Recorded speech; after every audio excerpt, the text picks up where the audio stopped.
Salut à tous les amis, c'est Loïc, bienvenue dans le carré avant, je te souhaite évidemment de joyeuses fêtes et on n'oublie pas l'essentiel, tu t'abonnes, t'appuies sur la petite cloche, c'est important la petite cloche, sinon tu seras pas prévenu de toutes les vidéos.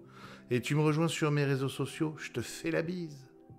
Bonjour à tous, bonjour à toutes les amis, c'est Loïc, bienvenue dans le carré avec un invité exceptionnel, un ami que je suis depuis de longues années. D'ailleurs, si vous avez 2 minutes, il faudrait que vous retraciez, parce que ça démarre en 2014, les interviews. À l'époque, il racontait même tout son plan qui a bien marché. Salut mon yo. Le plan machiavélique. Le clan, le Non, plan. dans mon plan, dans mon plan, je devais acheter avec mes gains au poker un appart à Paris. J'ai jamais fait ça. Non, mais t'as fait tout le reste par contre. Tu m'avais annoncé Twitch, tu m'avais annoncé les réseaux sociaux, tu m'avais annoncé un jour aller jouer des high rollers, tout le reste tu l'as fait quoi. Ouais, c'est vrai, c'est vrai. Après, tu changes au fur et à mesure comment dire, des années et de ce que tu fais. Tu changes d'opinion. Enfin, tu changes d'objectif en fait en route. C'est pas grave de changer d'objectif en route au final. Donc, il y a des objectifs qui sont ajoutés, il y en a qui sont restés les mêmes et au final, j'ai accepté le fait de changer d'objectif en fait. Tu as deux trucs qui te font kiffer et voilà. Alors Morio, merci mon ami encore de l'invitation. On va Merci parler. Loïc, c'est toujours très cool d'être avec toi et les interviews sont toujours de qualité. Moi, j'écoute aussi ce que tu fais sur les autres vidéos, même quand je suis pas invité évidemment, et j'aime beaucoup. Donc voilà, C'est gentil mon ami. c'est On, dit. on va parler de cette année parce qu'alors là, cette année mon ami, des choses, il s'en est passé. Et pas des petites. Ouais, On va juste commencer par le passage. Tu vas me dire si je me trompe. J'ai l'impression que là, on a un nouveau yo. C'est-à-dire qu'évidemment, tu es toujours présent sur les réseaux sociaux. Tu peux proposer des choses sur Twitch et même du contenu que seul toi peut te permettre, comme des parties streamées. Parce qu'il faut bien que les gens prennent conscience que ça coûte des tonnes. On y reviendra. Mais là, cette bah, en année. fait, ouais, je gagne de l'argent moi sur Twitch, enfin en jouant, je parle. Hein. Enfin, donc du Oui, mais coup, ça te coûte une tonne, non, de le produire quand même. pourquoi finalement non, le Twitch, tu parles de Twitch en lui-même, non, j'en sais la Quand, session quand du tu, quand dimanche tu... et je filme Non, quoi. non, non, pas ta session du dimanche, mais quand tu étais par exemple au casino et que tu filmais. Ah oui, ça me coûte de l'argent, mais après, ouais, je gagne sur la. Non, mais en fait, ce que je gagne sur la table, c'est rentabilisé. Mais ouais, non, non, ça me coûte de l'argent. Ouais. Effectivement, je paye une partie. Ouais. Ouais, puis faut Le accepter, casino paye la moitié et de je paye la payer, moitié. quoi. Enfin, faut accepter Ouais, que tu as envie de montrer ça aux gens et de ouais, finalement. ouais, ouais, c'est un pari. Ouais, c'est un pari. Bien sûr, c'est un pari, mais voilà, c'est pas le plus gros pari, mais effectivement, c'est un pari. Il faut que je paye, il faut que j'avance l'argent. Mais cette année, je dirais, t'as un peu une mue. C'est-à-dire, on est passé du Twitcher, YouTuber, influenceur, grinder online. Ça y est, t'es devenu le joueur live. T'as passé ton année sur le circuit et surtout, t'as commencé à jouer les high rollers. Est-ce que tu l'as senti cette mue? Est-ce que tu es un petit peu un yo viral différent?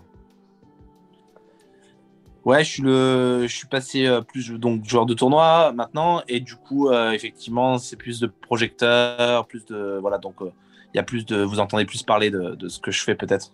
Surtout ceux qui peut-être s'intéressaient pas à toute ma partie YouTube, Twitch et réseaux sociaux, ceux qui voilà c'est pas la cible, qui s'intéressent juste au poker, aux performances de poker pures, entendaient pas trop parler de moi parce que forcément je joue en cash game toutes les années donc le cash game c'est pas des, enfin on n'en parle pas, il y a pas dans les coverages.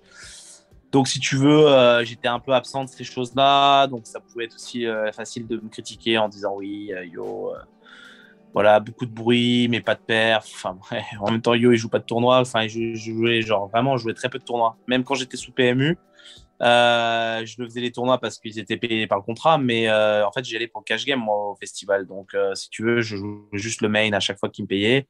Mhm. Et dès que j'avais busté, je repartais en cash game en fait. Hein. J'allais pas faire les sides, j'allais pas faire les high rollers, j'allais rien faire. Je faisais un high roller une fois tous les ans et basta quoi. Parce que le cash game c'est mon game et que je pense vraiment et encore aujourd'hui, même si j'ai gagné beaucoup en tournoi cette année, je pense quand même que les joueurs de cash game gagnent plus que les joueurs de tournoi et c'est vraiment un fait. Dans les bankrolls, ça se voit. Tous les joueurs de cash game, que ce soit online ou live, gagnent plus que les joueurs de tournoi. Donc, il y a plus d'argent à faire en cash game qu'en tournoi, même si en tournoi, évidemment, il y a de l'argent à faire. Je suis passé donc joueur de tournoi à quasiment plein temps, et surtout sur le circuit live. j'avais qu'une envie, c'était de reprendre le circuit live quand il y a eu cette pandémie de 2 ans. J'ai continué à jouer Cash Game Live pour le coup, parce qu'il y avait des casinos ouverts, même à Malte. Donc, du coup, on a la partie, enfin, les parties de Cash Game, j'ai réussi à continuer, mais les tournois, c'était plus dur, il y avait rien qui était organisé. Du coup, là, à la fin, j'avais une faim de fou quand ça a repris. Et du coup, ça s'est bien passé. Ça s'est très bien passé, on va y revenir, ça s'est très bien passé. Juste, alors je sais pas si tu peux concrètement en parler ou pas, mais je vais quand même te poser la question. Dis-moi. Il me semble que tu avais annoncé que justement tu avais fait de belles affaires dans les cryptos ces dernières années, et que tu me dis si je me trompe, c'est en revendant l'ensemble de ce que tu avais fait que tu t'es permis de partir en faire ces en très cher high roller. Ouais. D'accord. Ouais, parce que c'est une chose de faire les 25K que je pouvais déjà faire, mais c'est une chose de jouer après les 100K et même 50-100K. Là, on est d'accord qu'on parle de plusieurs millions, forcément, que tu as fait dans les cryptos. Ouais. Donc, tu en parles, tu annonces que tu as vendu tout ça, que tu vas partir sur les high rollers. Et les gros. Non, les super high rollers. Les super high rollers, pardon. Les super high rollers, c'était un vrai pari parce qu'au final, même si tu as fait des millions quelque part ou tout ce que tu veux, je veux dire, t'as pas envie de griller ton argent non plus. Donc, si les mecs sont trop forts et que t'es en dessous et que tu vas griller 100K par 100K, ta bankroll. Ça va vite. Oui, enfin, tu rentabilises pas en faisant des vidéos YouTube. Donc, si tu veux, ça reste quelque chose que je n'étais pas sûr de continuer. J'ai dit, je tente et on voit. Je sais pas trop. Les gars, j'en connaissais certains parce que moi, je les joue en cash game. Certains d'entre eux jouent aussi en cash game high stakes depuis des années. Donc, certains, et donc, j'avais pas de souci avec eux puisque je savais que j'étais pas ridicule face à eux puisque je joue en cash game avec eux depuis des années et que ça se passait bien. Mais certains gars, c'est des gars de tournoi que je connais pas du tout en termes de niveau de jeu. Donc, j'ai un peu essayé de jouer contre eux et tout ça. Et ça se passe bien, en fait, si tu veux. Le truc, c'est que évidemment, il y en a qui sont plus forts que moi, et heureusement. Et donc, du coup, j'apprends. Encore en phase où je peux encore évidemment progresser. Je pense que l'année prochaine, je vais encore progresser normalement. C'est ce que je vais essayer de faire. Et essayer de m'installer vraiment sur ces tournois. Il n'y a pas de raison que j'arrête, en fait. Hein. Ça s'est super bien passé. Je crois que j'en suis à 1 600 000 net. Ça, c'est genre. Sur Endemob, j'ai dû faire 2 millions et quelques cette année. Non, 3 millions. Non, je devais avoir 700 000 en début d'année. J'avais rien quand même de mob puisque je faisais que des cash games. Je dois avoir 3,5 millions. Donc ça veut dire genre, j'ai dû faire 2 400 000 de cash et ça doit être genre 1,6 million net où j'ai dû buy-in pour 700 000. Ou j'ai dû faire 1 800 000 net ou un truc comme ça. Et après, il y a eu le cash game qui s'est super bien passé. J'ai gagné mon plus gros point en cash game, notamment 450K à Vegas. En gros, j'ai vu une année, je crois, à 2 millions net. Et en gros, il n'y a pas de raison du coup que je m'arrête. Je vais au moins jouer pendant 2 ans à fond le circuit et voir ce qui se passe. Essayer de m'installer vraiment dans les meilleurs mondiaux officiellement et voilà. Alors, on revient sur cette semaine un peu de folie que tu as eue à Chypre, cette semaine où tu gagnes ton premier Super High Roller. Juste avant qu'on parle de cette victoire, est-ce que cette semaine-là, c'est une des premières semaines où tu entames cette vie sur les super rollers, etc. Est-ce qu'il y a du stress, il y a de l'angoisse, il y a de l'attente, il y a une peur de rapidement échouer, de ne pas être au niveau? Comment tu te sens quand tu attaques cette vie-là? Alors, pour le coup, c'est pas du tout la première, mais tu sais, rappelle-toi, je suis allé en mars ou en avril à Vegas et à Miami, là où Arthur d'ailleurs. Et du coup, on a joué déjà, j'ai joué des super high rollers, j'ai joué des tournois assez importants où j'avais fait genre une 2e place sur un 10K, une 4e place sur un 25K. Donc, si tu veux, je m'étais déjà un peu rodé à ces nouveaux tournois. Donc là, Chypre, c'était pas la première fois et du coup j'étais pas du tout nerveux pour le coup, j'étais vraiment en pleine forme, j'avais fait un été de fou à Malte en mode soirée, tout ça, j'étais bien relaxé. Je suis arrivé avec beaucoup d'envie, énormément de motivation à Chypre. J'étais peut-être un peu plus nerveux à Vegas, peut-être en mars, mais pas vraiment nerveux, mais c'était un peu plus un dépucelage, on va dire, de jouer régulièrement des tournois à 10 et à 25 et de savoir qu'on peut swinger je sais pas combien de buy-in d'être OK avec ça. C'était plus à Vegas en début d'année, on va dire. Mais c'est vrai que c'était moins sous le feu des projecteurs cette partie-là parce qu'il n'y avait pas de coverage là-bas, parce que voilà, il n'y avait que moi avec mes stories, j'avais même pas de personne qui m'accompagnait pour les vidéos YouTube. Donc si tu veux, j'ai fait, il y avait peu C'était une de. phase de test là-bas quelque part quand tu étais parti aux Ouais, États-Unis? ouais, c'était une phase de test, et surtout c'est une phase où le seul endroit pour jouer c'était là-bas. Mhm. Donc si tu veux, à partir du moment où en Europe il y avait rien et qu'il y avait des rollers là-bas, moi j'ai pris qu'un avion, je suis allé là-bas. Et Arthur avait fait pareil. Et c'est cool d'avoir des Français qui le font. Là, tu vois, il y a Romain Lewis qui est venu aussi, Arnaud Anselme, Arthur qui était là, Lorenzo Lavis. Donc on était 5, c'est cool. Je parle de Bellagio, là, Ouais. Five Diamond.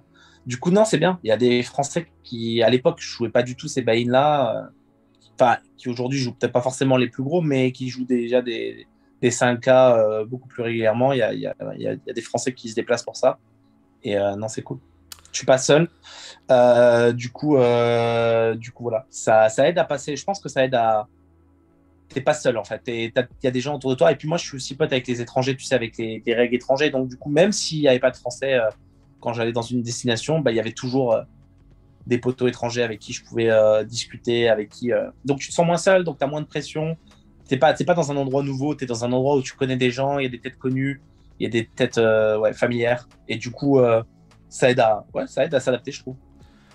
Alors Chypre, maintenant qu'on y est, qu'est-ce qui se passe Chypre, pour toi premier tournoi, là-bas? bam. Qu'est-ce qui te revient? Je te dis Chypre, c'est quoi qui te revient? À Chypre, c'est que des bons moments. Chypre, c'est genre premier tournoi, j'arrive et je chip le tournoi, alors qu'il y a genre 80 entrées, qui est les meilleurs du monde. Et, enfin, vraiment, j'étais vraiment trop, trop hyped, quoi. J'ai pleuré et tout comme un gamin, parce que pour moi, c'était le fait de devoir gagner un tournoi, en fait. Juste gagner un tournoi en live. Voilà, C'est le fait de gagner un tournoi ou c'est le fait de gagner ce type de tournoi, yo? non, je crois un tournoi. Je crois vraiment un tournoi. Je crois que ça aurait été. Il y a plusieurs fois où j'avais dit prendre des tournois en jouant peu et où j'avais fait peut-être, tu vois, des places à Vegas ou quoi, ou même. Ouais, non, à Vegas. Ou même en EPT, peut-être, ouais, je sais pas, genre 30, 40e, rien de spécial, mais où t'avais déjà. J'avais vibré et je me disais, putain, si je gagne le tournoi, je vais être submergé, tu vois, par l'émotion. Genre, je savais déjà que, tu vois, même en 2016, en 2015, si je gagnais le tournoi à ce moment-là, parce qu'en fait, c'est tellement. Longtemps entre guillemets que je suis dans le poker et que du coup t'as envie de ça en tant que joueur de poker, donc je savais déjà ça allait être un grand moment entre guillemets de gagner un tournoi, mais tu vois, je pensais que ça arriverait peut-être avant et c'était jamais arrivé. Donc du coup si c'était arrivé à la CF en 2010, et tu vois, c'était un grand moment quand c'était arrivé en 2010 à la CF sur un 500 de la CF du Ah mais mercredi c'est d'ailleurs. notre vie, 2010. Ouais, c'est notre vie. Et puis de toute façon, c'était arrivé une fois, hein. Après en Sardaigne sur des petits tournois, mais c'est pas, tu sais, tu gagnes pas des tournois en live souvent, hein. Donc enfin voilà, après C'est quoi quand on qui joue te pas traverse souvent, à la victoire là? Parce on te voit ouais. effondré comme tu dis, la larme. C'est quoi qui te traverse là? Bah, c'est pour ça qu'on joue au poker. C'est pour ça que je joue au poker. Je me dis, c'est pour ça que je joue au poker. C'est pour ça que je joue au poker. Et c'était pour ça que je joue au poker. En fait, c'est juste pour ça. En fait, c'est juste pour des moments de parfaite communion. C'est la communion avec la variance. Je sais pas comment dire, mais en gros. Non, mais c'est ça. Hein, t'es en communion avec la variance. Tu te dis, putain, pour une fois, j'ai été protégé. Tu vois, j'ai hold. C'est pas possible de hold autant. Tu Non, penses... tu te sens que t'as chaté, tu te sens chanceux, tu sais que t'as chaté, parce que de toute façon, pour gagner, t'as chaté, c'est juste ça. Online, cette sensation, tu l'as beaucoup plus souvent, parce que bon, bah, tu fais tellement plus de tournois que du coup. Mais elle est moins forte, du coup, elle est énormément plus forte en live. Elle est forte en proportion à de la rareté à laquelle ça arrive, je dirais. Du coup, très, très, très, très forte comme sensation. Je la souhaite à tout le monde, en fait. Je la souhaite vraiment à tous les joueurs de poker aujourd'hui qui jouent en online ou qui jouent même en live et qui n'ont pas eu la chance de gagner encore un gros tournoi. C'est vraiment la meilleure sensation. C'est pour ça qu'on joue au poker et il faut pas lâcher parce qu'elle est trop belle, cette sensation. Elle est vraiment trop bonne. Après, elle dure pas si longtemps. Hein. Faut pas croire que oui, après, on est super heureux pendant je sais pas combien de temps parce qu'on a gagné un tournoi. Non, tout est à refaire à chaque fois après. C'est genre, ton heure de gloire, elle dure 24 heures et c'est tout, quoi. Mais Tu je penses suis un peu à la pas. reconnaissance ou pas? Quand je dis la reconnaissance, c'est pas la reconnaissance, c'est est-ce que tu penses un peu avec cette victoire, à ce moment-là, tu dis, peut-être je vais peut-être avoir une nouvelle forme de légitimité qu'on me reprochait. Je sais pas. Ouais, en fait, non. À ce moment-là, je pense pas ça. Mais quand je vois après qu'effectivement les gens me donnent plus de crédit, c'est drôle parce qu'il n'y a rien qui a changé. Ça buzz un truc de fou ta victoire. Hein. Ça buzz un truc de fou ta victoire en plus. Ouais, mais il n'y a rien qui a changé. C'est trop marrant comment les gens ils sont résultats orientés parce que il n'y a rien qui a changé en fait. Je sais pas. J'adore, les gens disent ouais, Yo il est meilleur maintenant et tout. C'est genre, genre d'un coup je suis meilleur et tout. C'est genre, boum, incroyable. Ça y est, il est bon, il est enfin bon quoi. Genre, tu sais, bah, je sais pas, non, tu vois. Enfin, moi j'ai pas l'impression en tout cas. Alors peut-être que je suis meilleur maintenant, je sais pas. Mais non, mais les gens sont vraiment résultats orientés. C'est un truc de fou. Même les joueurs de poker pro, c'est ça qui est drôle. C'est que les joueurs de poker pro, ils disent ouais, je suis pas résultat orienté et tout, mais en fait, ils sont totalement résultats orientés. Enfin, les remarques qu'on prend ou enfin, voilà, le changement d'attitude face à toi, juste parce que tu as perfait ou que tu fais des perfs en tournoi, enfin, c'est un peu. Voilà, je pense que les vrais joueurs qui jouent depuis des années et qui me connaissent ou qui jouaient en cash game ou machin, ils n'ont pas eu besoin de voir que je fasse des perfs en tournoi pour avoir un doute sur mon niveau ou quoi. Mais peu importe, c'est drôle, les gens sont résultats en titre. Donc c'est tant mieux, hein, s'ils ont besoin de ça pour donner du crédit, bah. Écoute, ils ont ce qu'ils ont. Du coup, j'ai fait une bonne année, je crois. Mais voilà. Donc, tu gagnes le 25 000. Tu termines juste après, quelques jours plus tard, 3e du 100 000. Tu vas d'ailleurs enchaîner des perfs en suivant, hein, parce que tu vas rester un petit moment à Chypre, parce que tu vas faire des perfs sur le parti Poker Live aussi. Ouais. Enfin bon, t'enchaînes quoi, clairement. Ouais, avec Party Poker Live, ça s'est super bien passé. Il y avait un tournoi avec, je sais pas combien de joueurs, et 800 joueurs, je crois, à 2000 balles, tu sais, un warm-up, ou à 700 joueurs, je sais pas, et j'ai dû faire, je sais plus, 6e. Et en gros, c'était vraiment long, ça, c'était un tournoi de 3-4 jours. Et ensuite, il y a eu un 25K où je fais genre 4e. Et voilà, après, je suis parti aux États-Unis, enfin, à Vegas, c'est World Series. World Series, ça s'est pas très bien passé. Enfin, j'ai 10 runs assez vite, j'ai fait une demi-finale sur un 1000. Est-ce qu'en même temps, c'est pas le fait que tu joues des high rollers ou des super high rollers où tu vas avoir 50, 60, 100 personnes et que, entre guillemets, la crème de la crème, à part évidemment quelques hommes d'affaires ou des choses comme ça, est-ce que c'est pas un jeu complètement différent de quand tu reviens au WSOP que tu vas te taper 3500 personnes avec des chapeaux de cow-boy, quoi? Ouais, pour le coup, au WSOP, j'étais assez sélectif sur mes tournois. Je jouais pas les 1000 et les 1005. Donc, du coup, j'ai joué principalement les tournois où il n'y avait pas tant de joueurs que ça. Ouais. Pas spécialement, enfin, volontairement des buy-in plus hauts, mais pas spécialement parce qu'il n'y a pas beaucoup. Enfin, c'était plus par rapport aux buy-in, en fait. J'essaie de jouer des buy-in j'ai essayé de jouer à des buy-in à 3000 plus. Du coup, il y avait quand même. Enfin, il y avait quand même des joueurs. Non, tu rigoles, ouais, il y avait des tournois, c'est vrai, effectivement, il y avait des tournois où il y avait genre 400, 500 joueurs. Ouais, c'est ça. Mais tu me diras à Chypre aussi. Tu vois, à Chypre aussi, j'ai joué à un tournoi, je te dis, où il y avait 800 joueurs, j'ai fait 6e. Non, je pense que ça n'a rien à voir. Je pense vraiment que, de toute façon, la variance, elle est importante. Hein, donc, voilà, c'est mal passé sur l'échantillon. Enfin, mal passé, faut pas exagérer, parce qu'au final, j'ai réussi à me rattraper avec deux high rollers au Poker Go Studio. Je fais 2e et 4e. D'ailleurs, ils ont été faits en vlog et tout, donc c'est cool pour YouTube. Mais derrière ça, après, je perds les gros tournois, les gros high rollers. Donc, ouais, je finis down sur Vegas. Ouais, je dois finir, je pense, down 250. Ouais. Et du coup, sur Vegas, ouais, c'était. À la fin, ouais, j'ai perdu les gros high rollers. J'ai fait 13e, 13e et 13e. Donc, 13e du 50K, 13e du 250K et 13e du 100K. Du coup, c'est pas dans les places payées. Enfin, le 50K, si, mais les autres, non. Ouais, c'est-à-dire qu'en fait, ça se joue à rien, quoi. C'est comme d'habitude, quoi. Il suffit qu'une fois tu finisses premier et puis c'est. Oui, et puis l'histoire tu est prends pas 3 millions pareille. et comme Adrien.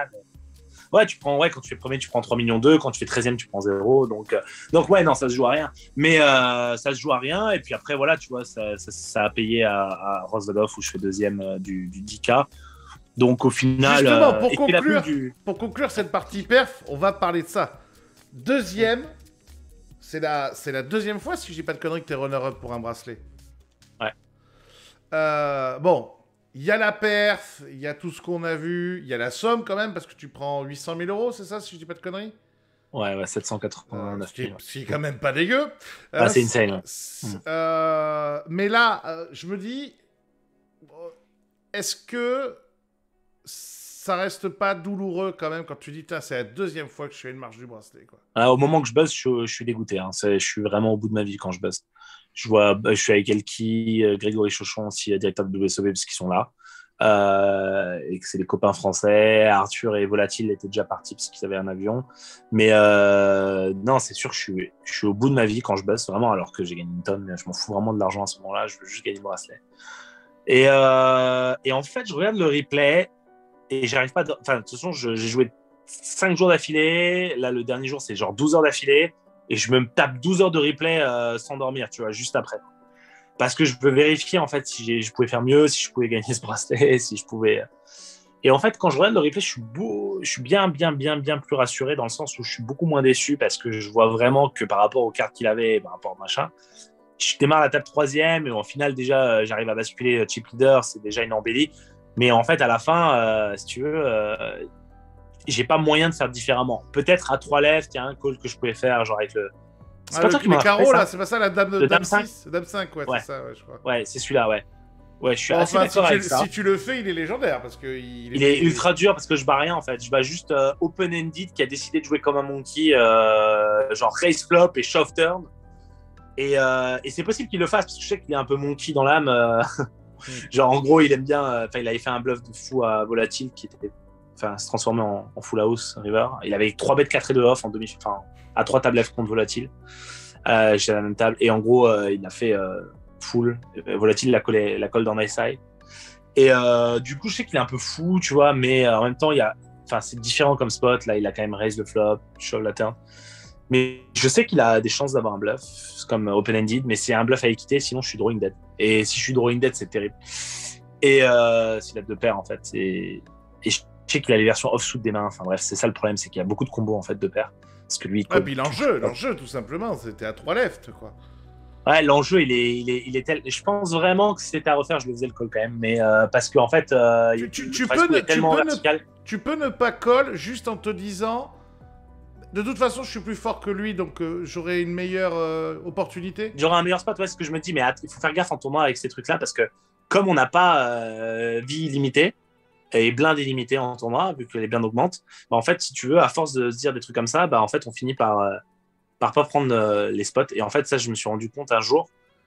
En fait, ça, c'était une déformation que j'avais, de me dire, c'est une très bonne notion stratégique que tu évoques là maintenant. C'est ce côté de toute façon, j'ai un edge, donc je prends les spots les plus simples et je refuse les autres. Le problème de ça en tournoi, c'est que souvent, il faut prendre le spot quand il est là, parce que sinon, tu l'auras plus à nouveau, et malheureusement, c'était la chance, elle était maintenant, quoi. C'est pour ça que le spot avec le roi 10, il est tricky à mort, où je 5 bet en tant qu'original raiser, mais je le prends parce que je sens qu'il a des chances de passer une bonne partie du temps, et même s'il a les variances et qu'il est bourrin et qu'il n'est pas standard, je l'ai pris parce que j'avais vraiment le vrai feeling que soit il était en cold 4 light, l'autre, là je parle du jour allemand dans un spot qui a fait parler où j'ai 5 bet 3-10 et le gars a collé As-Roi, et après il a fold des turns, son auteur As-Roi. Ce spot là, c'était soit il avait une main comme As-Roi, 2 valets, 2 dames, et il allait pisser sur lui quand j'allais 5 bet parce qu'il me donnait beaucoup de crédit dans ces spots là. D'ailleurs il m'a dit, hein, t'as 2 As, il m'a dit en foldant, il m'a dit t'as 2 As. Non, j'ai roi 10, mais tu vois, j'ai pas dit. Mais du coup, il a vu sur stream, il a dû tomber des nues, tu vois, parce qu'il était sûr que j'avais 2 As. Et c'est pour ça qu'il a flat avec As-Roi d'ailleurs. C'est qu'il a dit, ouais, le sizing, c'était un clic, donc il a dit, ouais, je peux pas fold, c'est trop. C'est horrible de flat, mais bref, il a dit, je peux pas fold, et en même temps, je peux pas shove parce qu'il a tout le temps 2 As. Du coup, il a quand même call, et après, il a check fold sur un petit bet à la turn, parce que j'ai 2 As, quoi. Et du coup, ce spot-là, je l'ai pris. Mais à l'époque, je l'aurais pas pris. À l'époque, je me serais dit non, pas besoin de me faire chier avec un spot comme ça, machin. Ce spot-là m'a fait passer chip leader, m'a fait gagner un palier énorme. Au final, j'ai fait deuxième. Voilà, si j'aurais pas fait deuxième, j'aurais fait troisième sinon du tournoi. Et du coup, j'aurais failli faire premier si j'avais peut-être pris le spot dame 5 pour le coup. Tu vois, donc il y a quand même un spot où je pouvais le prendre, c'était dame 5 où j'aurais pu call, mais c'était ultra tendax. En même temps, le roi 10 c'était tendax que je l'ai fait, donc voilà. Mais après, les autres spots en heads up, j'ai aucun regret. Tu sais, même le roi dame suité où je 4 bet shove au début du heads up, je suis désolé, ce gars-là, il a 3 bêtes volatiles avec 4 et 2 off. Moi, il m'a 3 bêtes, on le voit aussi, une 3 bêtes en ta finale avec des trucs. Il y a un moment donné, je vais pas le laisser me limp raise dès les premières mains ou la troisième main, alors que j'ai roi dame suité, quoi. Il a fait un gros sizing, du coup, j'ai pas flat, mais on pouvait flat, et après on aurait go broke sur un turn roi. Enfin, bref, peu importe, mais. Ça aurait été le même résultat. Tu vas loin là, tu parles de cette stratégie en tournoi, etc. Est-ce que le fait là que tu te sois beaucoup plus concentré sur les tournois et sur toute la stratégie qui va avec, est-ce qu'à un moment donné, tu sens, ou ça peut peut-être déformer ton jeu de cash gamer? Je sais pas. Pour le moment, non. Les fois où je joue en cash game, quand j'ai des day off de tournoi, ça se passe même mieux qu'avant.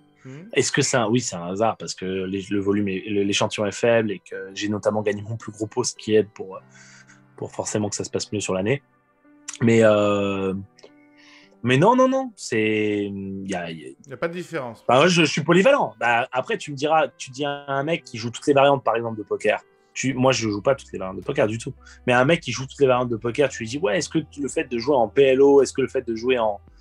Et ouais, mais par exemple, alors moi, tu vois, je suis un mauvais joueur, mais moi, par exemple, ce que je veux te dire, c'est que moi qui suis un énorme fan de PLO, je sais que si je joue beaucoup au PLO, tu vois, en cash game ou des choses comme ça, je me remets au Hold'em et je suis en train de tilter.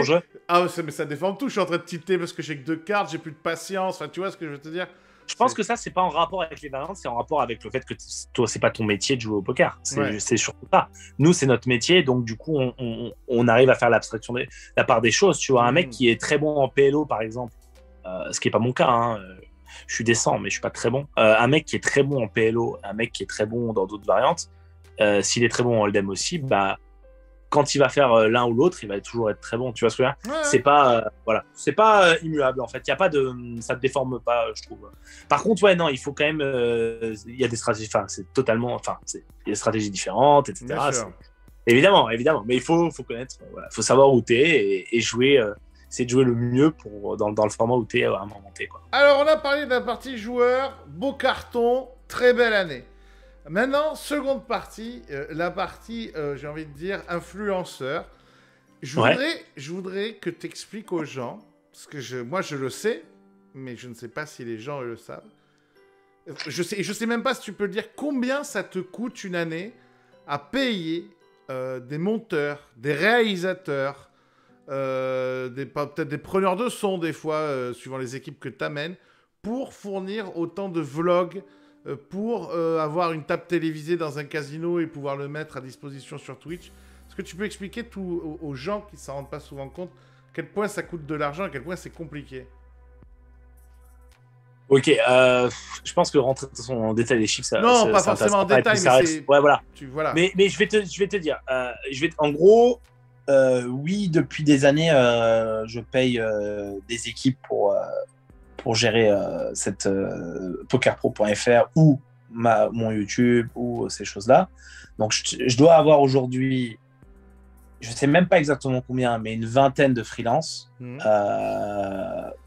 qui travaillent autour de mes activités. Je dois avoir 2 employés, une vingtaine de freelances et effectivement, il y a beaucoup d'argent qui sort.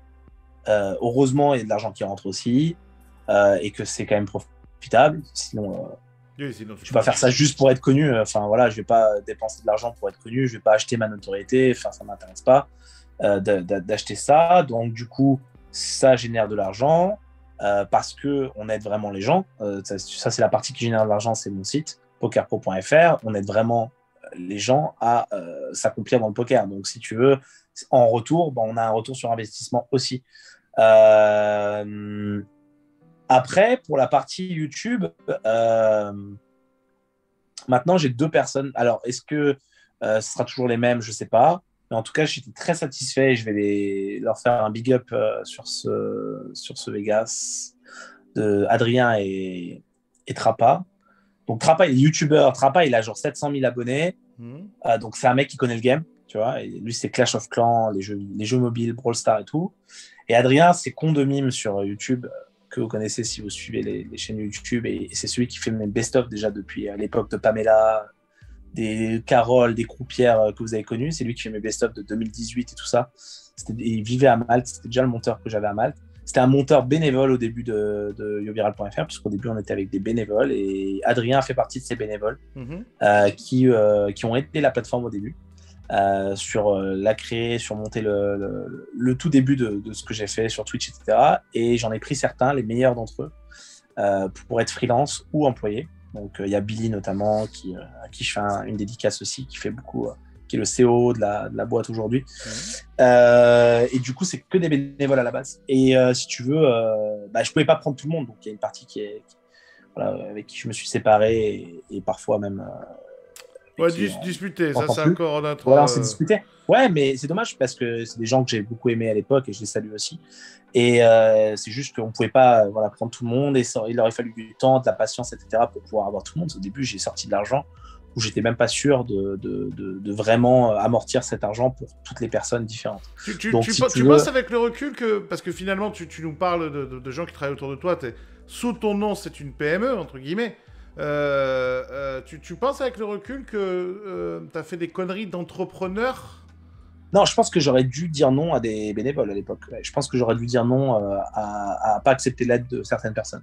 Je pense qu'il y a des gens qui m'ont donné leur aide et qui ont voulu, qui après, tu sais, quand quand des gens te donnent des choses gratuitement, il faut faire attention parce que ça, je l'ai appris à mes dépens, mais faire attention parce que d'un côté, après, ils pourront aussi te, comment dire, te demander en jouer. Ouais, voilà. Ils ont l'impression que tu leur es redevable. Oui. Pour moi, quand tu fais quelque chose avec le cœur, c'est que tu le fais avec le cœur et tu n'attends rien en retour. Mais le truc, c'est qu'au début, c'était une communauté. Et après, c'est devenu quelque chose de professionnel. Quand c'est devenu quelque chose de professionnel, j'ai dû prendre des personnes avec moi. Les personnes que j'ai aujourd'hui, tu sais, comme je te dis, Billy, ça fait depuis le début qu'il est là, quasiment depuis le début. Adrien fait partie de ces gens de début. Il y en a d'autres aussi.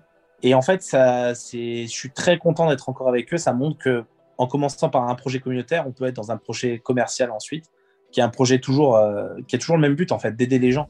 Que ce soit communautaire ou commercial, en fait, c'est pas parce qu'à la fin, on paye des gens que c'est un business et que c'est pas bien. Ça reste peut-être même mieux moi, je dirais que c'est même mieux qu'avant, parce qu'en fait, si tu veux, on est meilleur dans la pédagogie, dans les formules qu'on propose, dans la façon dont on le propose, dans le contenu qu'on propose. Là, je vais carrément faire l'analyse de tout mon tournoi de Rosvadov, je suis deuxième de WSOP Europe.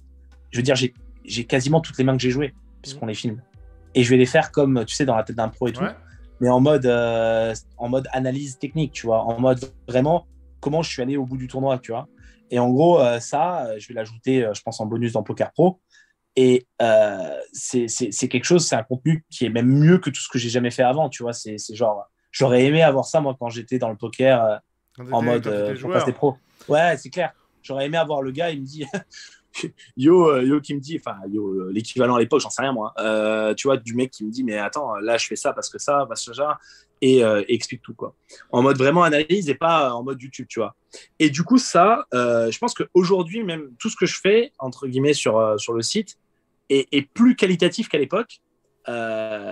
Et c'est grâce, en fait, au fait qu'il y a eu plein de personnes de l'équipe il y a plein de gens qui sont ajoutés dans l'équipe et qui ont fait que ça devient que ça puisse exister, en fait. Ouais. Moi, je peux pas faire ça tout seul, si tu veux. À l'époque, j'avais juste mon micro et j'allais commenter en direct ma session online. Ouais. C'est sympa d'apprendre des choses, mais aujourd'hui, on peut carrément découper des mains, les mettre bout à bout sur un tournoi réel. Sous plusieurs angles, les remonter. Voilà. Et en mode avec mon thinking process sur des World Series. C'est pas, tu vois, le tournoi online de Twitch qu'on peut streamer. Là, c'est les World Series qui nous donnent leur autorisation de filmer, d'avoir des mecs proches de la table. Ce qui est quand même pas facile à avoir. Il y a des droits télé, il pourrait y avoir de la triche, tu vois. Il y a quand même l'autorisation de filmer.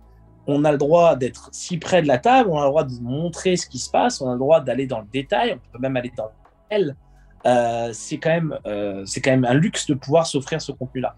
Et donc, moi, je suis vraiment très content de ce qu'on peut proposer aujourd'hui. Et c'est grâce à l'équipe. Donc, je remercie l'équipe. Je remercie aussi les gens qui ont pu faire partie du projet au début. Et au final, tout le monde a aidé à ce que ce projet avance. Et moi, un jour, j'aimerais, si tu veux, avoir 1 million d'abonnés sur YouTube. Attends, c'est bien que tu dises ça. Ouais. Ça, c'est parfait parce on allait finir sur YouTube sur cette question-là. Ouais. Moi, j'ai une théorie de mon expérience de vieux YouTuber poker maintenant. C'est que je pense que, en poker pur, j'entends, je pense que le chiffre se situe à peu près à entre 10 et 15 000 abonnés max. Je regarde un peu les gens qui ont des chaînes YouTube poker. À l'époque, on était 3, ça allait plus vite. Il y avait toi, toi, Kill Tilt et moi, je pense. Bon, maintenant, où on en est aujourd'hui? Toi, tu es à 150 000 abonnés. Kill Tilt, qui sont les plus vieux, je pense, d'entre nous, qui sont arrivés bien avant nous, ont à peu près 50 000. Et après, on est 3-4 entre Chance 44, Allo Bad Beat, Dature et moi, à tourner entre 8 et 10 000 abonnés. Comment t'expliques que... est-ce que tu es d'accord que la petite niche se situe autour de 10-15 000? Et comment toi t'expliques d'avoir fait 10 fois plus? Alors, parce que moi, il faut que tu saches qu'il y a même des gens qui ne jouent pas au poker qui me suivent. Du coup, ça veut dire que quand par exemple, je suis à l'étranger ou même en France, et qu'il y a des gens qui viennent me voir dans les casinos ou même dans la rue, ils me disent, voilà, il y a des mecs qui me disent carrément, yo, j'ai toujours pas compris les règles du poker, mais j'adore ce que tu fais. Ouais, c'est du lifestyle. C'est du lifestyle. Ouais, il y a le lifestyle qui attire, et je pense aussi que du coup, ça peut que faire du bien au jeu, dans le sens où à notre jeu, parce que dans le sens, si tu as des nouvelles personnes, en fait, si tu es dans un jeu capé en nombre de personnes, c'est toujours les mêmes personnes, il y a des gens qui se lassent, etc. Ça développe pas le poker. Si tu fais quelque chose qui est plus grand public, tu vas te faire critiquer par la niche poker qui va dire oui, mais nous on est là pour le poker. Mais d'un autre côté, tu vas aussi avoir plein de nouvelles personnes qui vont rentrer dans le poker grâce à ce que tu fais. Et bien sûr, et c'est pour ça que moi je pense que tu le vois sur les vidéos YouTube, je sais pas si tu les regardes, ceux qui les regardent le savent, je suis très dans la prévention parce que je fais que de répéter qu'il y a des notions de bankroll management à avoir, qu'il faut mettre des toutes petites sommes en jeu. Moi, je suis le mec qui invite à jouer des tournois à 25 centimes online, tu vois. Donc, vraiment, ou des free rolls. Du coup, c'est super important parce que j'attire un nouveau public qui peut être un peu susceptible de tomber addict au poker, et il faut faire attention parce qu'il y a de l'addiction dans le poker. Donc, du coup, je suis aussi dans la prévention. Mais du coup, j'ai un nouveau public qui est un public qui est là qui ne connaît pas le poker à la base ou qui le connaît très peu, qui ne connaît pas les stars de poker, qui ne sait pas qui c'est Phil Ivey, qui sait pas, enfin, il l'a déjà vu à la télé vite fait, quoi. Mais donc voilà, j'ai ce public-là et je pense vraiment que je peux avoir 1 million d'abonnés. Mais pour ça, il faut vraiment que les vidéos, elles passent encore à un autre step, que ce ne soit pas juste des analyses de main ou ce genre de choses. Il faut que ça soit des vidéos vraiment grand public, où je les fais voyager avec moi, du vlog, et ça j'aime faire, tu vois, je me force pas à faire ça, je le fais pas pour attirer des gens dans le poker à la base, je le fais parce que c'est mon délire, comme je faisais des stories déjà sur Snapchat en 2015, tous les jours de ma vie, tu vois, combien de joueurs de poker font ça? Pas beaucoup, parce qu'ils aiment pas forcément, ils ont leur vie privée, etc. Alors que moi, je suis un animateur radio à la base, et si tu veux, il y a 11 ans, 12 ans, j'étais animateur radio, avant ça je faisais du théâtre, donc ma vie, si tu veux, ça a toujours été l'entertainment. Et le théâtre, c'est ta vie, quoi, en fait. Tu joues ta propre pièce, quoi. Ouais, et puis je joue pas un rôle. Je suis comme ça. Les gens qui me rencontrent dans la vraie vie disent ah mais t'es pareil et tout. T'es juste plus grand et tout, parce que du coup ils me voient assis sur la table. Enfin ils me voient assis, ils savent pas que je suis grand, mais en taille. Mais si tu veux, ils voient que je suis la même personne. Du coup, voilà, je reste la même personne et ça me dérange pas de la filmer, cette vie, parce que j'aime bien. Si tu veux, j'aime bien faire rire les gens. J'aime bien avoir répondre, même si je réponds pas, mais lire les commentaires. C'est un game que j'aime beaucoup, en fait, même si ça rapporte pas d'argent parfois, il y a pas de problème, en fait. C'est tant mieux si ça rapporte de l'argent en plus, mais c'est vraiment pas le but à la base. Et du coup, tant mieux, ça marche bien. Et je pense vraiment qu'un million d'abonnés c'est possible, on verra si l'avenir me fait dire vrai. Et dans ce cas-là, ça serait une chaîne vraiment plus grand public. On saura que je suis toujours le joueur de poker, c'est toujours c'est Yo, le mec du poker. Mais est-ce que tout sera autour du poker? Non. Est-ce qu'il y aura toujours des vidéos de poker? Oui, parce que tant que je jouerai au poker, il y en aura. Tu pourrais presque te permettre aujourd'hui de plus jouer au poker et d'être que dans le lifestyle et des choses comme ça. Je peux tout arrêter. Je peux arrêter tout et prendre ma retraite 100 fois. Ah, mais c'est dommage. Non, mais attends, ça, c'est encore autre chose. Ça, c'est une autre question. Mais tu pourrais juste... Je veux dire, aujourd'hui, tu pourrais fournir juste du contenu aux gens qui te suivent, qui soient juste pas du poker, les gens te suivraient quand même, quoi, juste pour quitter, quoi. Bien sûr. Mais c'est ce que je te dis. Bien sûr. Mais je peux même faire du jeu vidéo. Je pourrais même streamer demain, faire un jeu vidéo. Ou du talk. Tu vois, sur Twitch, il y a des catégories talk, tu sais. Juste du talk. Juste faire des talk shows ou faire comme toi. Voilà. Mais est-ce que non, moi, aujourd'hui, j'aime bien. Déjà, aujourd'hui, mes objectifs sont vraiment autour du poker. Mes objectifs, c'est vraiment d'être dans les meilleurs du monde en tournoi. Et donc, du coup, je vais me focaliser là-dessus.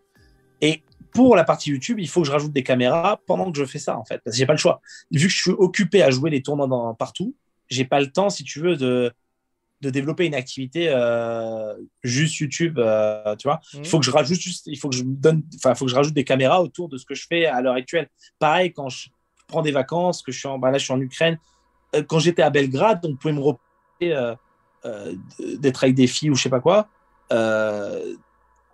En fait, je veux juste faire du contenu, en fait. C'est-à-dire que je mets des caméras là où je suis à un moment T. S'il n'y a pas de poker à ce moment-là, il n'y a pas de poker à ce moment-là. Je vais pas non plus rien poster parce qu'il n'y a pas de poker. Tu le fais moins, ce truc. Bon, là, le 25 décembre, t'as passé un très bon 25 décembre. Mais tu le fais moins, ça, ce truc de filles et tout, là, maintenant. Ben, c'est pas ça, c'est que, en fait, en gros, il y avait une pandémie. Donc, il n'y avait pas de tournoi. Oui, donc il y avait ça à faire, quoi. Moi, je partais en vacances. Et en gros, je pars en vacances. Excuse-moi, je suis un jeune célibataire. Qu'est-ce que je fais quand je pars en vacances? Du tennis. Je sors. Non, mais c'est pas des prostituées ou quoi que ce soit. C'est juste je sors. Et donc du coup, quand je sors et que je suis un mec qui poste du contenu, je poste du contenu aussi, tu vois. Je vais pas m'arrêter de poster du contenu sous prétexte qu'il n'y a pas de table de poker devant moi. Il n'y a pas marqué poker sur mon front. En mode, tu sais, il y a des moments, il y a des commentaires que je lis, j'ai l'impression qu'il faut, tu sais, il y a marqué genre chaîne de poker, c'est obligatoire, c'est genre ouais, mais ça c'est très français, ça c'est comme les gens, tu sais, qui sont acteurs et qui peuvent pas devenir chanteurs, quoi, tu vois, on n'aime pas que les gens sachent... mais non, mais laissez-moi. Moi je veux juste vivre. Non, mais je suis un jeune, je suis célibataire, c'est mon choix. Voilà, j'ai été en couple avec, voilà, et puis même, regarde, même quand je suis en couple, je monte ma meuf en photo. Si tu veux. C'est vrai. même si elle veut faire une photo sexy, je lui fais la photo sexy. Tu comprends ou pas? C'est pas moi qui lui dis fais une photo sexy. Non, c'est la meuf qui va me demander. Tu comprends pas? Ouais, je vais pas lui faire montre-moi ton cul ou je sais pas quoi. Non, c'est pas mon genre de lui demander ça. Tu comprends? Et ça, les gens ne comprennent pas. Ils peuvent pas concevoir qu'une fille puisse vouloir faire de l'Instagram avec les codes de l'Instagram. Les codes de l'Instagram, c'est de montrer les formes, etc. Et il y a des femmes qui le font très bien, et il n'y a pas de souci avec ça. C'est des codes, c'est comme les codes de YouTube avec les titres un peu putaclic. Mais c'est des titres, et ça ne veut pas dire que la vidéo n'est pas qualitative pour autant. Tu vois ce que je veux dire? Oui, ça veut dire que tu es obligé d'avoir les codes pour pouvoir... Ouais. C'est des codes de marketing. Mais ce n'est pas des codes que j'utilise spécialement moi, c'est des codes que les femmes utilisent aussi, et que d'autres gens utilisent dans d'autres milieux. Donc il n'y a pas de... Voilà, il faudrait être ouvert. Et c'est important. Et j'aime bien mes followers mes followers qui me plaisent le plus, c'est ceux qui sont ouverts comme moi. J'aime bien, je m'identifie à mes followers qui sont ouverts et open-minded. J'aime beaucoup les gens comme ça. Et ce qui est bien, c'est que plus je suis ouvert, plus j'ai des followers ouverts. Parce que quand je les rencontre, on a les mêmes sujets. Je suis même devenu pote avec certains de mes followers. Vraiment. J'ai un pote à Vegas, je salue Louis. C'était un follower Twitch à la base, et il est arrivé à Vegas parce qu'il a gagné une OP PMU à l'époque où j'étais sponsor, genre un package, et il a allumé Tinder là-bas, et il a rencontré sa femme, il a un enfant là-bas, il vit à Vegas, donc à chaque fois que je vais à Vegas, je traîne avec lui, et tu vois, c'est un follower, et à la base, et c'est genre mon pote, et il y en a plusieurs comme ça, j'ai des potes, et en fait c'est trop bien en fait, et c'est pour ça que ce jeu vidéo de... Tu vois, même des croupières, c'est marrant. Je profite de ta vidéo pour parler de ça, mais au final, moi j'ai du temps. Si t'as du temps, moi j'ai du temps. Mais moi aussi. C'est parfait. Et tu sais que je me livre chez toi. En fait, mais les croupières, tu te rappelles de mes trucs de... Je sais pas si t'as déjà vu, parce que toi, tu travailles quand même la journée, t'as une entreprise et tout, donc tu peux pas forcément rester tard la nuit sur Twitch. Mais c'était très tard la nuit, je dansais, tu sais, le blackjack, la roulette. Et tu discutais avec des croupières, je me rappelle d'avoir vu ça. Mais déjà, premièrement, je tiens à le dire, hein, mais moi, je fais pas d'affiliation casino. Je fais ça avec mon argent et je jouais 50 balles ou 100 balles. Je faisais pas de pub pour les casinos. D'ailleurs, je jouais sur les .com de mes sites de poker, en fait. Je cliquais juste sur l'onglet casino. Les gens peuvent pas jouer en France sur ces sites-là. Du coup, moi, je jouais avec mon argent 50 balles par coup comme ça. D'ailleurs, j'aime pas trop jouer à ces jeux-là parce que c'est des jeux où sur le long terme, tu peux pas gagner. Mais je leur disais... Tu te défoulais un petit peu. Défouler un petit peu après la... Mais c'est surtout le truc qui me faisait marrer, c'est le fait de discuter avec des croupières. Parce qu'en fait, la croupière, elle est dans le chat, tu vois, elle est en webcam. Enfin, c'est pas une webcam, c'est genre un studio comme un studio de télé. Et genre, elle discute avec toi. Moi, nous, on avait des croupières qui elles nous racontaient leur Tinder date. Je sais pas si t'imagines, quoi. Genre, on était tellement devenus potes avec elles, elles savaient qu'on était en stream, mais elles nous racontaient leur Tinder date. Genre, des trucs de fou. Genre, au boulot, tu sais, elles pouvaient se faire virer du taf, tu vois. Mais ouais, mais bon, elles savaient que c'était bien. Franchement, il y a des trucs, il y a des moments, elles parlaient de sexe et tout. Franchement, il y a des moments, elles auraient pu se faire virer, mais je pense qu'ils écoutaient pas tout. Parce que, mais elles se souvenaient même plus, tu sais qu'elles me le disent. Parce que, genre, je discutais avec certaines d'entre elles et tout, même je les ai rencontrées, hein. Il y en a plusieurs d'entre elles que j'ai rencontrées. Donc, ils l'ont vu, mes followers, dans des stories et tout ça, que ce soit Pamela ou d'autres. Aux quatre coins du monde, hein. J'en ai rencontré en Roumanie, en Estonie, à Malte.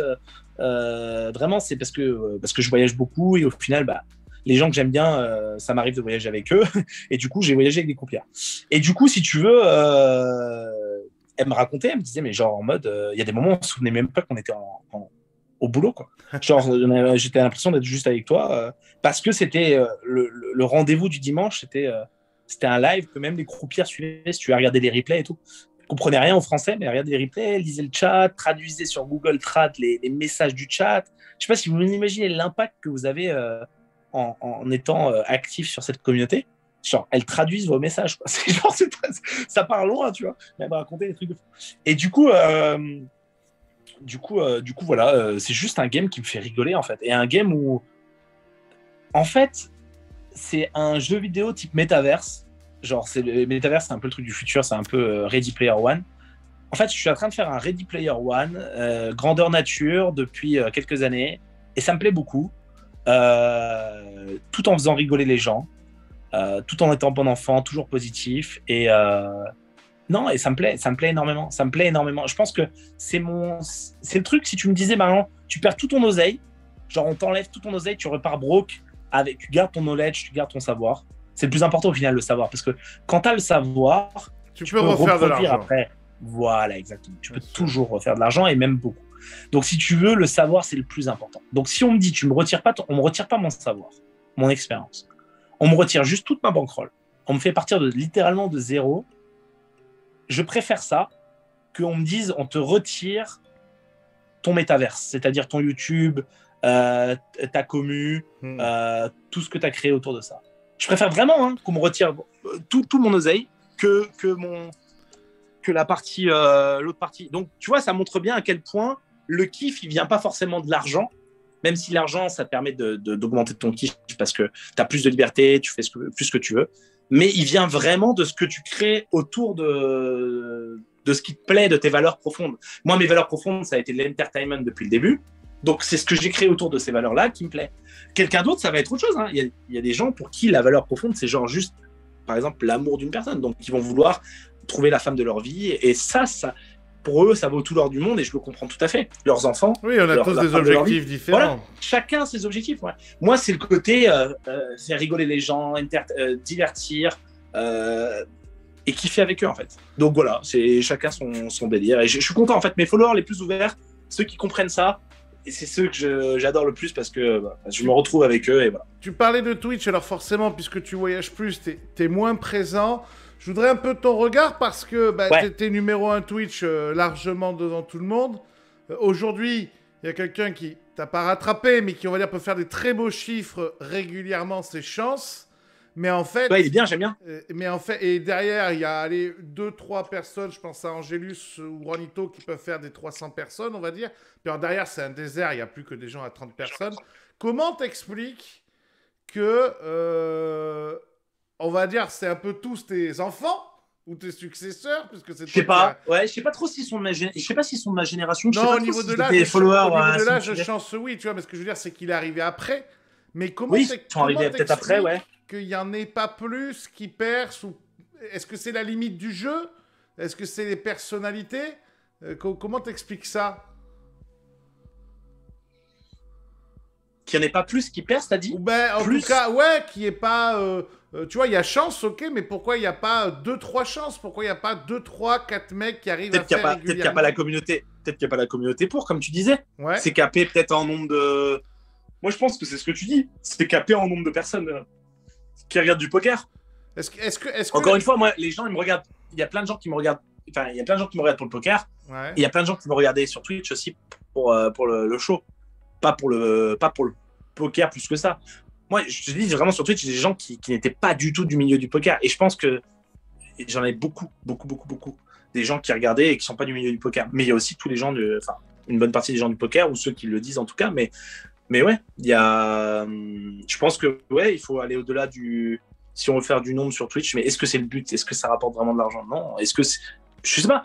Le but de ces streamers, je pense que c'est simplement d'avoir une communauté poker et c'est très bien déjà. Et il n'y a pas de souci avec ça. C'est juste que pourquoi il n'y a pas plus de monde? Je pense que c'est capé. Ouais, il n'y a pas de. Il faut une communauté poker, elle est capée. Ouais, c'est ça principalement. Mais c'est très bien ce qu'ils font. Ce qu'ils font, c'est très bien. Et puis ils sont à la maison en période de. Il y a pas trop de tournois live. Je veux dire, c'est ultra important qu'il y ait des streamers français qui cartonnent comme ça. Moi, malheureusement, je suis déçu de ne pas avoir le temps parce que j'adore streamer, mais je n'ai pas le temps en fait. Enfin, quand je rentre à Malte, là, je vais rentrer à Malte, je vais faire du Twitch à nouveau, je vais faire le challenge MTT, je vais reprendre le challenge MTT, je dois être à 1200 € de bankroll sur 50 sessions, en montant à 100 €, 200 €. Mais ça, je vais le montrer. Mais c'est juste les moments-là. Après, moi, je me concentre sur ma carrière live et ma carrière live ne peut pas être avec Twitch. Enfin, il me faut mon setup, tu vois. Tu sais qu'ils savent pas les gens, mais quand je suis en live, quand je suis aux États-Unis, je peux jouer aucun site. Je peux jouer que wsop.com. Et d'ailleurs, je le fais, hein, je le stream. Il y a plein d'endroits dans le monde où tu peux pas jouer sur GG Poker. Il y a plein d'endroits dans le monde où tu peux pas jouer sur plein de sites. Donc en fait, si tu veux, je peux même pas faire un live avec mon PC portable. C'est galère, je l'ai fait dans le passé. Je le faisais en 2015, en 2016, en 2017. Je prenais mon PC avec moi quand j'étais sponsor PMU, tout ça. Je faisais mes lives, mais c'est galère avec un PC portable. C'est ultra galère, vous vous rendez pas compte. Faire des lives avec. Donc moi, les gens ils me disent ouais, c'est quand que tu relives, c'est quand que tu relives. Je suis désolé, je fais des vlogs quand je suis en voyage. Et ça, c'est super bien. Je pense que c'est même presque mieux que de regarder un live. Vaut mieux regarder les lives d'autres Français en attendant. Enfin, même pas en attendant, totalement. Je pense qu'il y a d'autres Français aujourd'hui qui sont vraiment assidus sur le Twitch Game. Il n'y a pas besoin de m'attendre au tournant sur Twitch Game. Moi, je viens en mode bonus quand je suis à Malte, parce que je peux le faire. Mais sinon, c'est compliqué à l'étranger. Je focus sur les blogs. Ouais. Tu m'as dit, dans mon dernier docu, Après la nuit, il y a un extrait à un moment, parce que évidemment, on a parlé longtemps, mais on a gardé que quelques extraits. Il y a un extrait où tu dis à la fin... Je pense qu'on ne se rend pas compte à quel point les joueurs de poker français sont devenus forts et à quel point ils vont tout raser dans les prochains mois. Je précise que tu m'as dit ça au mois de février ou mars, quand on tournait, que le docu est sorti fin août. Septembre, octobre, novembre, décembre, je pense que la France est le pays à avoir à peu près tout rasé, hors États-Unis évidemment. Les bracelets, les tables finales, les places de runner-up, on en a eu partout. Donc tu as été plus que clairvoyant. Parce qu'on les connaît les mecs, hein. On les connaît, c'est un petit milieu, on se connaît tous depuis longtemps, donc on voit l'évolution de chacun. Donc on peut, quand on est inside, on peut savoir ce qui va se passer un peu. C'est un peu comme un mec qui est tout le temps dans la crypto, il peut savoir un petit peu quelle est la prochaine crypto. Ouais, mais comme tu dis, il y a quand même une part de, surtout en tournoi, une part toujours un peu de chance, de run. Oui, et là, mais quand tu paries sur un pays, tu augmentes tes probabilités parce que enfin voilà, je parie pas sur un joueur, j'ai dit les joueurs français. Donc si tu veux, je me suis pas mouillé au point de dire un joueur, j'ai dit juste les joueurs français. Mais c'est vrai que si je devais citer des noms, j'aurais cité ceux-là en plus. C'est ça qui est drôle. Non, mais c'est sûr que j'aurais cité Arthur avant tout. Ouais, Réa, ouais, j'adore moi en live. Arthur, j'aurais cité Arthur principalement. Arthur Conan pour moi, ouais. Et puis après les autres, j'adore aussi, ouais, Romain, Alex. Il y en a plein que j'adore. Arnaud est très fort aussi. Là, j'ai rencontré récemment Lorenzo Lavis, super sympa, de très belle perf à Vegas. Et puis les anciens, il y a plein d'anciens qui sont là, qui font du bon taf. Il y a Romain, il n'a pas eu la chance de faire du bon taf, Nussman, mais c'est un ancien aussi. Donc il n'a pas eu la chance de perfer, mais il va en perfer l'année prochaine. C'est juste une question de temps, mais on va vraiment être à l'échelle. On va être l'un des meilleurs pays, je pense. Peut-être pas le meilleur pays parce qu'il y a les Américains qui sont vraiment très nombreux et on joue pas la même. En termes de nombre de personnes, on n'a pas le même nombre de personnes, donc c'est logique qu'ils l'emportent à la fin. Mais c'est vrai que les Allemands à l'époque, c'était eux qui rasaient tout. Et aujourd'hui, c'est plus les Français. Et même sur les high rollers, si tu veux, il y a peut-être 2 Allemands. Et encore, ça c'est quand Fedor il vient. Sinon, il y a genre un mec, je me rappelle même plus son nom, tu vois, pour te dire. Il y a aussi Léonard Su. C'est des mecs vite fait, des mecs qui sont très bons online. Mais il n'y a plus vraiment de tous les Allemands de l'époque, quoi. Et j'ai demandé aux Américains pourquoi ils n'étaient plus là. J'ai dit à Petrangelo, ça. Hmm. Ils m'ont dit, bah, on les a rasés. Ils m'ont dit vraiment, on les a détruits. Ils m'ont dit, vas-y, avec Chidwick, avec Foxhead, avec machin. On les a signé, on a assigné leur rôle, quoi. Donc, en fait, si tu veux, ils les ont. Voilà. Les mecs étaient sur les rollers et c'est pas facile de rester sur les rollers quand même. Hein. C'est quand même des gros bails. Donc, du coup. D'ailleurs, elle est où là? Parce que tu me dis, bon là, je vais pendant 2-3 ans essayer de faire partie des meilleurs joueurs du monde, etc. Ouais. Mais alors, il se finit quand ton jeu sur les high rollers là exactement? Bon, il se finit pas. Hein. Regarde, écoute, là, j'ai fait 7. Il y a un truc qui s'appelle. Le seul truc qu'on peut regarder, c'est le GPI aujourd'hui. Enfin, sur les tournois live. C'est comme ça. C'est les résultats en tournoi live. Est-ce que ça veut dire quelque chose? Oui et non. Ça veut juste dire que. C'est ce classement-là, point. Voilà, il faut bien juger un joueur par son classement quelque part. Même si ça reste du tournoi live qui est full variance, blablabla, blablabla. À un moment donné, il faut quand même prendre un truc de référence. Au GPI, je finis premier classement France cette année et je finis 7e, je crois, Player of the Year monde. Ouais. Du coup, est-ce que ce serait pas le. Je vais essayer d'être premier au GPI monde, voilà. Je suis 7e. Du coup, je vais essayer d'être premier, je sais pas moi, l'année prochaine, en 2023. Je sais pas, je vais essayer de premier. Et puis voilà, puis ça va pas dire que je serai le meilleur joueur du monde non plus. Tu vois, ça va juste dire que je serai premier au classement. C'est-à-dire que tu l'auras fait. Mais voilà. Voilà, exactement. Je m'amuse à faire des checkpoints comme ça, des checklists comme ça, et puis on verra. Pour ce qui est des tournois, je vais essayer de gagner un bracelet. Voilà, c'est pareil. Est-ce que ça veut dire que tu es champion du monde? Bah non. Oui, il y a marqué quand tu as un bracelet, tu es champion du monde. Oui. Quand tu es deuxième, du coup, tu peux dire que tu es vice-champion du monde. Mais est-ce que c'est vraiment, comment dire, c'est pas représentatif d'un niveau de jeu dans tous les cas. Donc, dans tous les cas, les gens qui veulent penser que t'es bon, ils penseront que t'es bon. Les gens qui veulent penser que t'es moyen et que t'es un chatard, ils penseront que t'es moyen et que t'es un chatard. En fait, peu importe ce que les gens pensent de toi, le but, c'est que tu te mets des objectifs pour toi-même. Moi, mes objectifs, là, comme je suis devenu un vrai lifetard, c'est de faire des perfs au classement et des perfs en tournoi. Voilà. Donc, j'ai la chance d'être ami avec des youtubeurs, des gros youtubeurs qui ont parfois des millions d'abonnés, qu'on connaît toi et moi en plus, on les a en commun, je suis à peu près certain. Souvent ils me disent que ce qui les a marqués, c'est que, comme tu le disais un petit peu tout à l'heure, ils sont parfois devenus potes, devenus amis avec certains de leurs followers, des gens qui les suivaient. Il y a aussi eu des histoires où les mecs leur ont dit tu m'as permis d'aller mieux, tu m'as sorti un peu de ma dépression. Tu as eu des histoires comme ça qui t'ont touché parmi les gens qui t'ont suivi, des messages où les gens t'ont dit grâce à toi j'étais pas bien, je vais mieux, des choses comme ça? Oui, oui, clairement, et au-delà de ça, puisque je suis un coach aussi. Du coup, quand je vois mes élèves, que je les ai sur mon... Tu sais, j'ai un call mensuel dans le Club Elite avec mes élèves. Et c'est vraiment, je vois que c'est pas juste des changements d'aller mieux, c'est pas juste tu me redonnes le sourire. C'est genre, tu changes ma vie de certaines manières. Pour certains, tu sais, j'ai des mecs qui sont carrément devenus pros, qui vivent du poker, qui à l'époque étaient juste des galériens du poker. C'est-à-dire qu'ils galéraient, ils étaient là break-even, légèrement perdants ou légèrement gagnants. Et certains sont vraiment passés pro. J'en ai un qui s'appelle Steven, qui habite à Vegas, que vous voyez si vous jouez les tables de cash game à Vegas, au Win ou à l'Aria. C'est un mec du Club Elite. Et à la base, il était semi-gagnant break-even. Il en galérait pendant des années, jusqu'à ce moment où tu lui as donné des déclics, des vraies choses qui l'ont fait changer.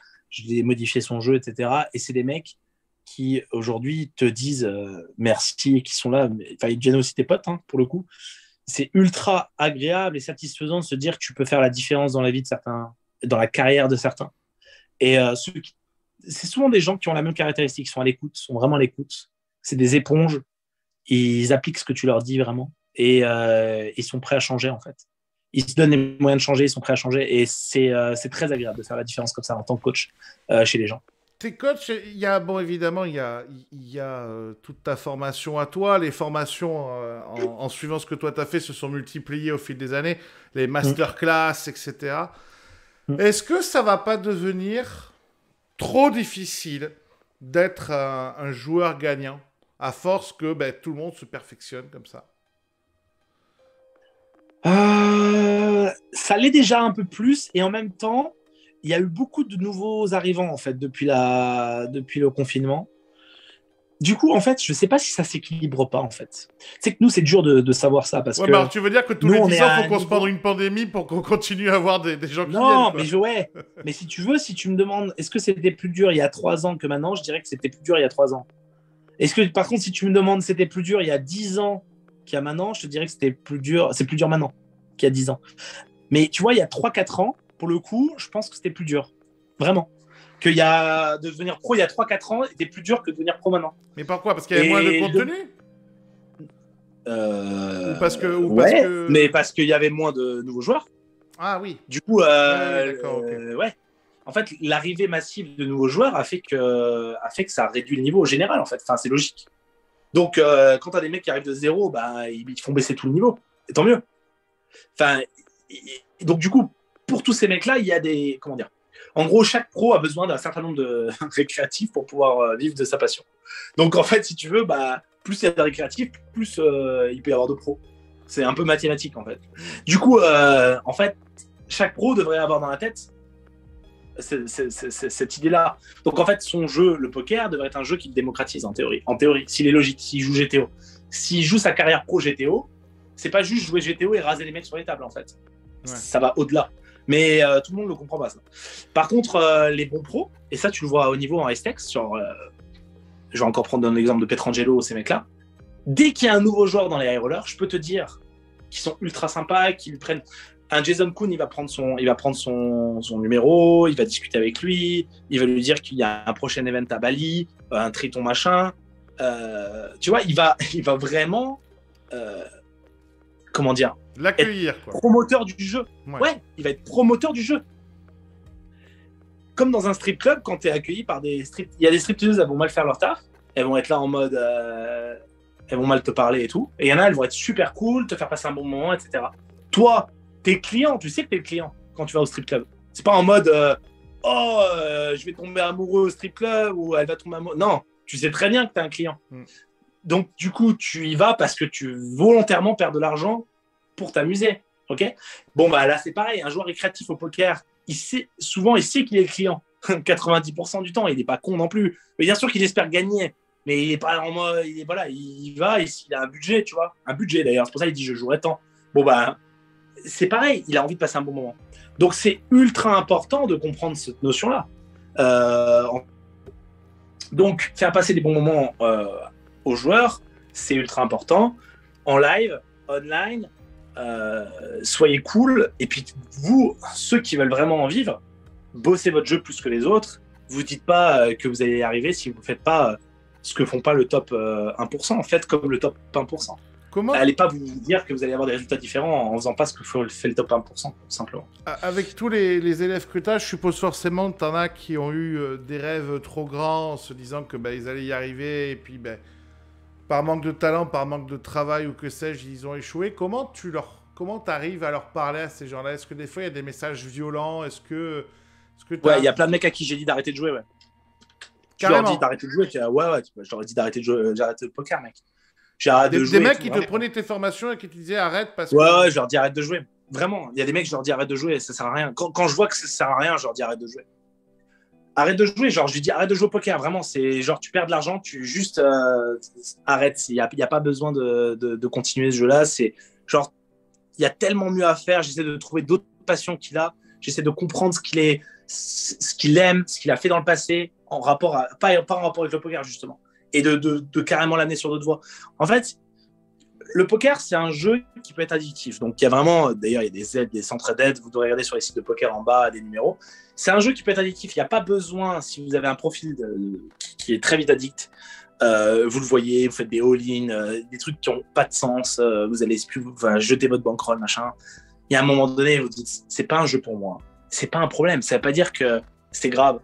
Il y a plus grave dans la vie que de dire bon j'aurais pas fait joueur de poker. Combien de mecs ont pas fait joueur pro de foot? La plupart en fait, il y a pas de problème en fait. Il y a juste pas de problème en fait. Et du coup oui, tu es obligé de parler crûment à des gens. Moi j'ai eu des gens en stage, les mecs étaient pas faits du tout pour ça. Les mecs ils ont payé 3000 balles le stage, 2000 balles le stage pour comprendre qu'il fallait plus jouer. Mais est-ce que c'est pas les meilleurs 2000 ou 3000 balles si c'est pour comprendre qu'ils doivent plus jouer? Oui, et et qui perdent pas 20 000 derrière. et qui perdent pas, ouais, je sais pas combien, mais ils arrêtent de perdre parce que les mecs, moi j'ai des mecs parfois ils perdent une tonne, hein, faut pas croire. Hein. J'ai des mecs, tu peux venir me voir avec, et tant mieux d'ailleurs, il ferait mieux, la plupart des mecs qui perdent 50 000, 100 000 devraient venir me voir et dire voilà, pour éponger, enfin pour arrêter, pas dans le but de gagner de l'argent, parce que souvent tu peux pas faire plus que perdre moins pour certains profils, perdre complètement moins, voire arrêter de perdre. Mais déjà, arrêter de perdre, c'est une victoire en soi, en fait. Juste arrêter de perdre, en fait. Arrêter de perdre, ça peut être arrêter de jouer, mais ça peut être aussi arrêter de perdre parce que le gars a un profil où il peut quand même changer certains trucs de son jeu qui fait qu'il perd beaucoup parce qu'il fait ça souvent, Si on arrête de lui faire ça et ça dans son jeu, derrière ça, il arrête de perdre. Peut-être que sa passion lui coûte plus d'argent. Et ça, c'est déjà une bonne chose pour moi. Moi, un objectif, c'est de pas forcément de faire passer un mec pro, mais de faire passer un mec non perdant. Enfin, de perdant à non perdant, c'est déjà un super objectif en soi pour beaucoup de mecs, beaucoup de joueurs. Voilà. Bon, ça fait 1 heure. On va finir par faire du Roman Osman, quoi. Ça va durer 6 heures, quoi, le truc. Mettez un pouce bleu, du coup, pouce bleu. Du coup, il n'y a plus les pouces rouges maintenant sur YouTube, ils ont enlevé. Donc, du coup, il y a que. Tu trouves ça bien? Et moi, je trouve ça pas bien. Moi, ça me gênait pas, les pouces rouges. Non, ouais, c'était bien les pouces rouges, ouais. C'était bien. Même si t'as toujours des haters, tu vois, mais bon, c'est pas grave. Mais tu sais quoi, je pense vraiment que les pouces, ça change que dalle sur l'algorithme, en fait. Ah, mais je pense que l'algorithme de YouTube, il est pété complet maintenant, attention. Je pense que c'est en rapport avec la durée de visionnage, ce genre de truc, mais je sais pas. Et c'est dur de savoir, en fait, parce que les pouces, j'ai pas l'impression que... Non, les pouces, ça change plus grand. Ouais, non. Du coup, mais mettez un pouce bleu quand même, c'est sympa.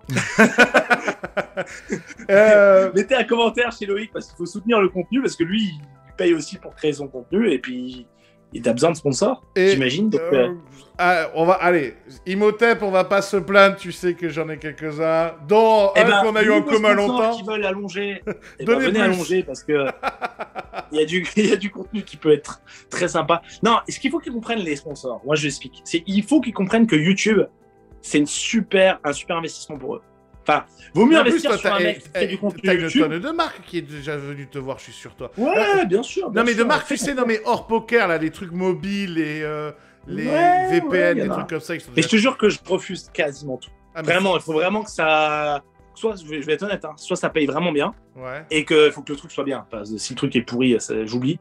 Le nombre de cryptos, j'imagine même pas. Oh, le nombre de casinos en ligne, de cryptos, de machin, ils payent vraiment bien. Hein. Mais non, et d'ailleurs, même pour 50K, je deviens. Je me posais une question, parce que comme tu dis, tu as été team pro chez PMU. C'était au début, c'était presque avant ton explosion complète. Aujourd'hui, tu es presque trop cher pour une room de poker, sincèrement. Ouais, sans doute, ouais. Mais comme ça, du coup, c'est bien, Je veux dire, tu t'en rends compte, tu le sais, parce que c'est... Oui. Bah, j'ai refusé 90% des propositions qui m'ont été faites depuis 3 ans par les rooms françaises, donc oui. T'as des rooms françaises qui reviennent quand même te voir en te disant...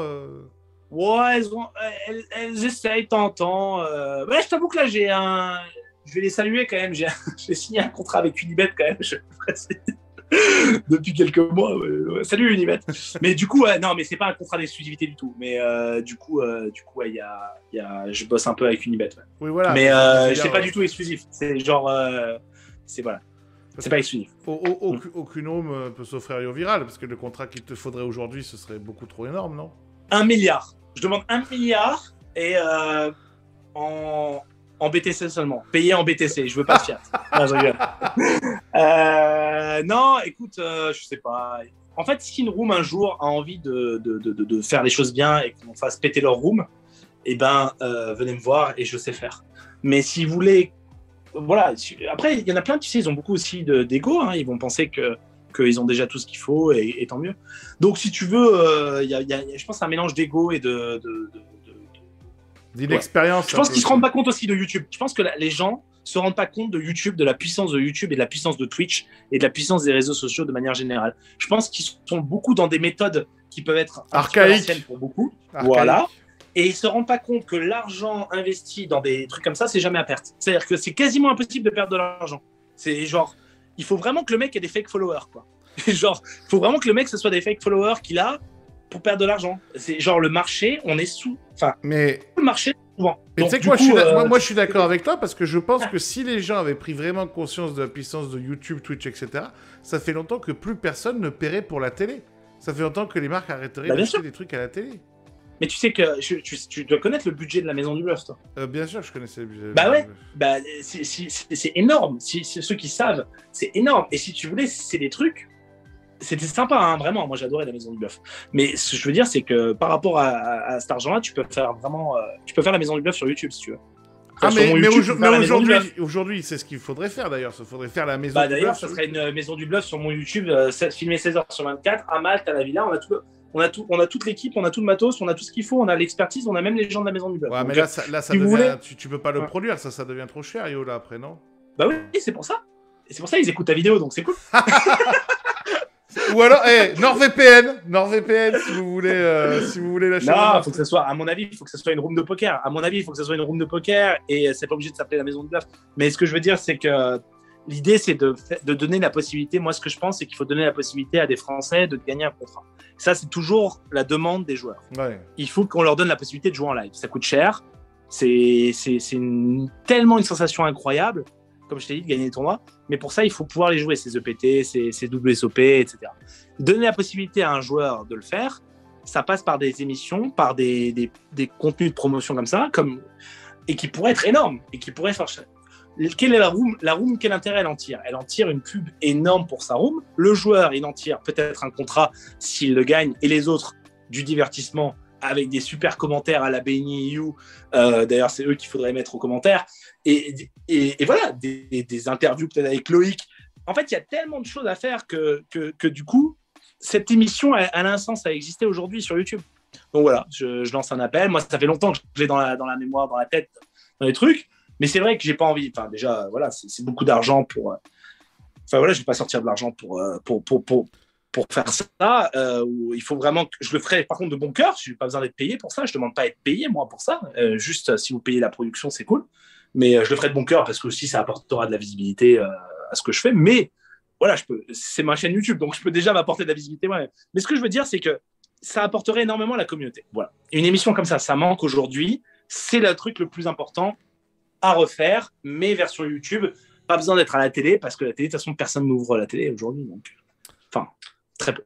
Dernière question, mon ami, vu qu'on se connaît depuis maintenant de longues années, est-ce que par rapport à tes objectifs, tous je parle, tes objectifs autant poker, financiers, personnels, familiaux, bien-être, est-ce que tu te sens en général plutôt en avance, plutôt sur le bon tempo, plutôt en retard, si tu fais le bilan un peu entre ce que tu imaginais et ce que tu vis? Est-ce qu'il y a des choses où tu es très en avance et des choses que tu as même laissé de côté? Comment tu ferais ce petit bilan-là au parcours à l'instant T?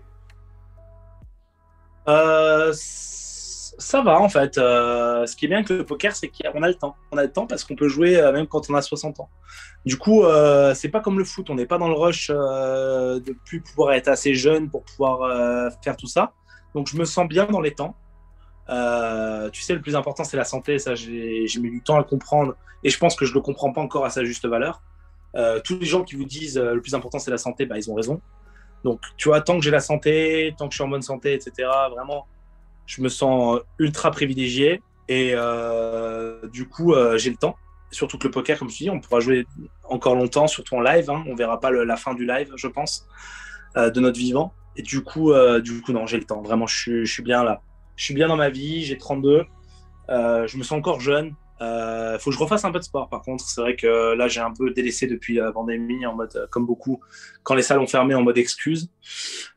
Du coup, il faut que je refasse ça, peut-être reprendre un coach de sport, pour le coup. Et à part ça, ouais, je me sens bien. Je me sens vraiment bien et c'est que le début. Eh bien, mon ami, merci d'avoir accepté cette invitation. Merci pour tes interviews toujours très enrichissantes, tes vidéos très intéressantes. Voilà. Je pense qu'ils kiffent. Dites-nous dans les commentaires si vous adorez ce que Loïc fait, les interviews, tout ça. Non, dites-nous vraiment, c'est important. On a envie d'avoir des retours. Qu'est-ce que vous aimez? Qu'est-ce que vous voulez de plus? C'est vrai en plus. Et alors attends, parce que bon, déjà on te verra forcément dans l'année dans des poker débats quand on aura le temps, ça c'est sûr. Ouais. Ouais. Je sais, parce que c'est moi qui suis en train de commencer à le monter. Qu'on te verra dans un documentaire, on te voit venir faire un petit coucou dans un documentaire avec des gens qui ont un écureuil sur le blason. Il me semble que tu es venu parler, que tu es venu les encourager. Ah oui, j'ai dit un petit mot. T'as dit un petit mot. T'as dit un petit mot gentil, un petit mot sympa. Et puis, il y a des projets, il y en a.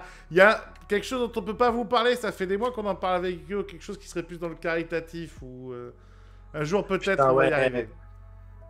Putain, ouais, ce serait beau. Hein. On a très beau. Projet. Ah, ce serait beau. Hein.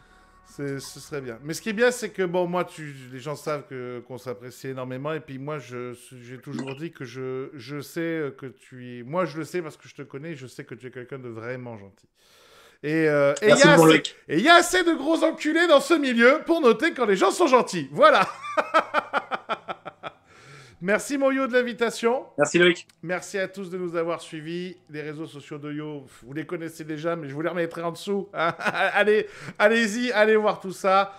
On se retrouve très très vite dans un nouveau Dans le Carré. Ciao, ciao, ciao.